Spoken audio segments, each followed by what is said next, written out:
Hello, everyone, and welcome to the Rebellious Noise Pro Wrestling channel. My name is Scott, and we are here with some really exciting news for wrestling fans. Now, I would say for specifically French wrestling fans, or you could just say European wrestling fans. But I think going by how WWE's international PLEs have been in recent years, we can say for all wrestling fans, because even if you're not going to be in attendance in Paris, I'm sure you're going to enjoy the spectacle from afar if you are a WWE fan. We're going to break down what this news means for the international kind of PLE calendar going forward. We're going to break down some of the interesting features at the venue that WWE can take advantage of, and why they've gone with this name maybe as well.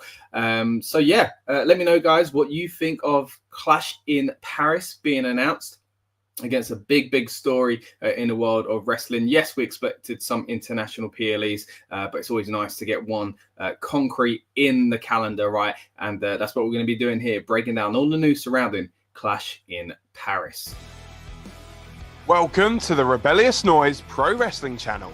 On this channel, we bring you some great content from inside and outside of the squared circle. We will go through and offer some in-depth analysis of the biggest events of the year, as well as bringing you exclusive interviews with some of the industry's biggest names. There will also be live show reviews, in-depth features, and podcasts. So make sure you give that subscribe button a slam so you don't miss any of the action.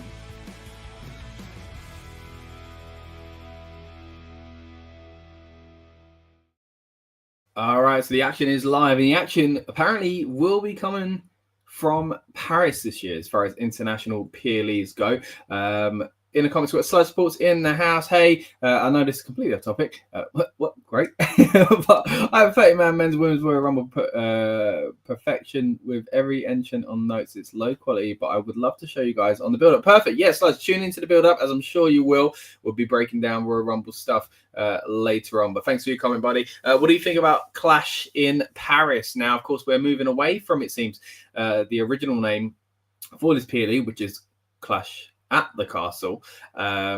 Get confused then. Was it in the castle or was it at the castle? Definitely wasn't inside the castle, was it? The first one, of course, being in Cardiff, Wales. Had the privilege of reporting for Rebellious Noise there as a member of the press. And then the next one, of course, in Glasgow as well. Now, we weren't sure if they were going to stick with that castle theme. They haven't, but they've kept the kind of logo the same and stuff like that as far as its design elements. But yes, it is official. Clash in Paris is now a thing. There were rumors, there were murmurs going around earlier today before the news officially broke by WWE, but it is official now. And what we're going to do, we'll go through the press release and how WWE have kind of referred to this show. We'll also talk about, again, what the venue actually is like. And like I said earlier on in the intro, how WWE can use some of the facilities that they have there to their advantage. So, like I say, let's get to this announcement itself first of all.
Decided to go with Paris because it is a capital city. It's a city that doesn't really need the WWE right now. These days, a lot of WWE events seem to get they're bidded for essentially, and it's why feels like WrestleMania and SummerSlam in London hasn't really happened. One of the reasons, at least. And of course, Clash, as we say, the first one went to Cardiff. It was a big shock for people. People didn't understand, why it wasn't linking up with Wembley and, the 30th anniversary at the time of Wembley SummerSlam 1992. But they didn't. They went to Cardiff. I had a great time, and it did exactly that. It brought people to Cardiff that might not have gone there before. And really showed them what the city's all about. And again, I'm excited to go back someday. I enjoyed it so much. Then with Glasgow, of course. And don't get me wrong, these are big cities in the UK. But it's drawing eyes away from where the obvious one, which would be London. Now, when they did come to London, they did Money in the Bank. Again, we were privileged enough to be in attendance and cover it on this channel. But of course, it was a much smaller affair. It was the O2 Arena. Now, they've decided to go here with this Clash event in a arena again, but one that is more on par with, I guess, the size of the first Clash event. We talked a moment ago of how it was in Cardiff, of course, at the Principality Stadium. This time round, though, it's indoor. Now, will that affect kind of the grandeur, I guess, if you will, of Clash?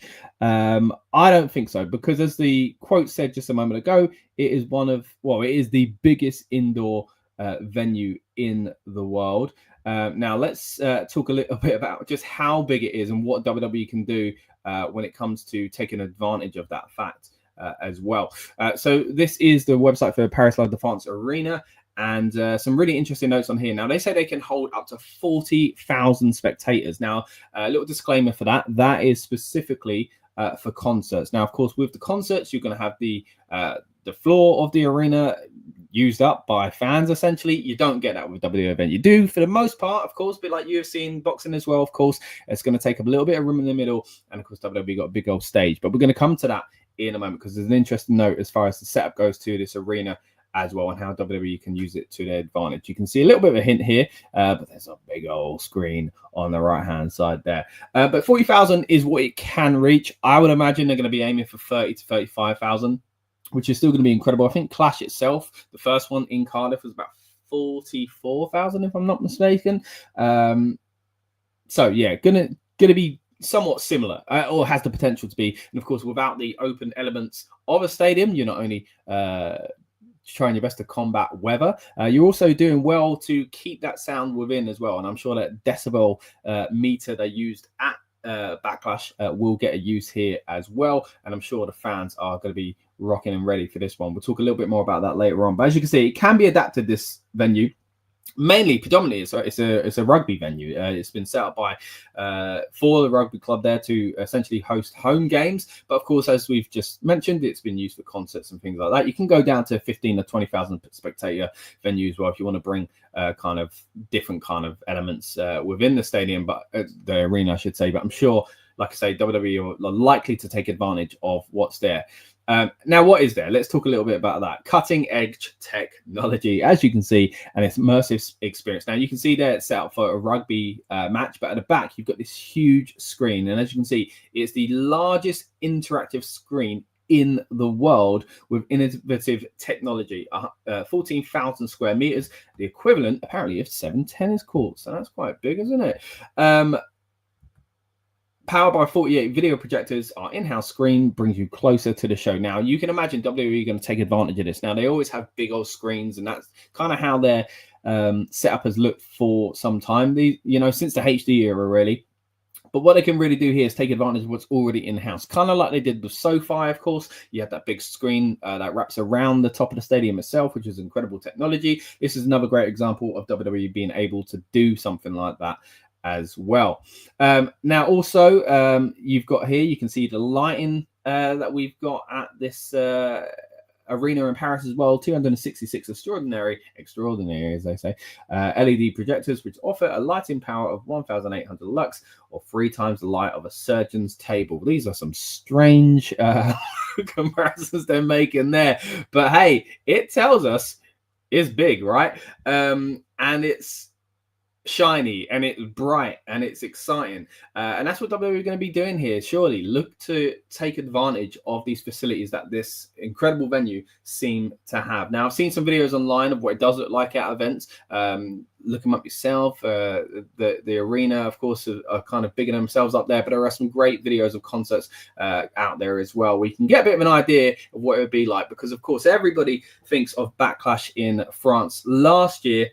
And the first thing that springs to mind for most, I'm sure, is AJ Styles getting the phenomenal song, and also Jey Uso's entrance. Now, Jey Uso's entrance is something I want to touch on here, because you saw there, the lighting arrangement alone is going to be a spectacle. Now, you had the screens in, and you had those rowdy French fans, and then international fans who I'm sure will be traveling to the show as well. It is going to be, in my opinion, surely one of the most kind of fan interactive events that we've seen in the recent kind of era. Now, again, while WWE do continue to go internationally, we're seeing more and more these fan bases kind of come out and really just show their love essentially for the product and for WWE and the talents there as well, including unique songs and chants and stuff like that. Of course, it's always been the same when they come over here to the UK as well. And again, privileged enough to be in many of those crowds, but really looking forward to seeing how it goes down in Paris. And who knows, maybe we'll get a bit of content over there as well. Now, I'd say the features are surely one of the biggest drawing points for this arena and for Paris as a whole. Again, interesting that they've gone with a capital city. Now, Paris, of course, recently hosted the Olympic Games. Now, a big part of that was a bit of a problem was the rain. If you remember the Summer Olympics, hey, rain here in Europe, who guessed, eh? It does happen, and you might remember those scenes of the River Seine and stuff like that really kind of taking a battering essentially. But that's the good thing about this being in a venue that's indoors, right? It means they do have the ability to work around issues when it comes to weather and stuff like that. Now, as we mentioned a moment ago, it's not just Clash in the Castle coming to Paris. It will also host Monday Night Raw in the same venue. Be interesting to see how they do that. I assume it's going to be double tickets, packages and stuff like that to pad out Raw as much as they can. Now, of course, when WWE came to the O2 Arena for Money in the Bank, they did it in reverse. It was SmackDown and the PLE itself, Money in the Bank.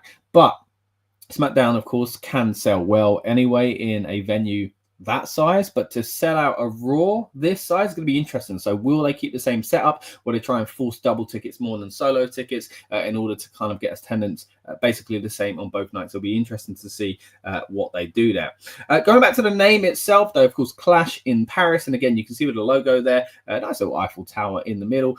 They've, of course, kept the Clash at the Castle name, but tweaked it. Now, Clash has a bit of history in wrestling anyway, with Clash at Clash of Champions. There we go. That was a bit confusing. I was Night of Champions. Anyway, you know what I'm saying. And their hashtag in recent years for these events have just simply often been WWE Clash. So they can do the same here anyway. They don't really need the castle, but it's strange because I remember on this very channel, myself and Lucas were talking before about how they can use that name in quite a lot of places in Europe with kind of a monarchy history and castles still knocking around, right? France being one. So interesting that they've, I guess, gone to the heart of France here with Paris itself, and they've just decided to drop the castle gimmick. Now, the awkward thing is, at the moment at least, if you Google Clash in Paris or YouTube it or anything like that, most of the results are clashes between rival football fans or at international football events there, or demonstrations and things like that, going a little bit and clashes with police and stuff like that. So I do wonder if this is a little bit of CEO magic coming along, where words like Clash in Paris being put together will be much nicer results for the city of Paris, internationally speaking. So I'm not sure if that's part of it. Hey, I don't want to get all conspiracy with this here, but we've seen examples of companies and kind of governments doing this sort of thing in the past. But like, I'm not saying they've kind of jumped through a million hoops here to call it Clash in Paris. Like, it's fine. It does make sense. I told you where it is. And often the name of where the PLE is at is heavily featured in these international events anyway. You know, Bash in Berlin, maybe could have been Clash in Berlin, but I guess the was what they were going for there. Now, as I say, huge news. Be really interested to hear what you guys think of this PLE. Are you looking to go? Are you like me, an international fan who is not too far away from Paris? I mean, there is a train that takes us there under the water, of course, for London. And thinking about scratching that international PLE itch once more, or maybe going to your first ever WWE show. Maybe you live somewhere in France, but you couldn't get to Backlash, and Paris is a little bit more accessible for you. I'll be interested to know how many international fans, but also how many locals, I guess, around France at least, are looking to go to this one here. Again, if it's anything like Backlash in Lyon, it's going to be incredible as far as fan interaction. I think it's something that WWE needs to be really careful of, though, with these international PLEs, and we've talked about quite a lot on the channel, is not kind of making it a glorified house show in some ways, and kind of overly relying on the rabid fan base who are going, this is the first time here, we're going to just appreciate anything that we get. I think there needs to be real storyline progression on these shows. There were a few last year, including Backlash in France, as much as I enjoyed the show, where, if we're honest, like, not a lot happened, you know? So it would be nice to kind of get a bit of storyline progression there instead. But hey, once again, let me know your thoughts on Clash in Paris in the comments. We, of course, in this timeline, if you're watching this basically week off announcement, we are leading into another big PLE, of course, arguably one of the biggest and most exciting. That is the Royal Rumble. So we are going to be covering that in depth, as we mentioned a few times on this channel throughout the last few months, that when we get to Rumble season, we're going to go big. And trust me, we are going big with it. We're going to have our predictions rolling out on this channel throughout the next few days. Of course, that in the form of our shorts, also on our TikTok at RN Pro Wrestling. That's the Rebellious Noise Pro Wrestling channel. And we're going to have our longer form video recapping those predictions here as well. We're going to be hitting you with our new show, the Weekend Kickoff, which we also did for Survivor Series, because they hadn't actually planned a Survivor Series kickoff. So we did our own one.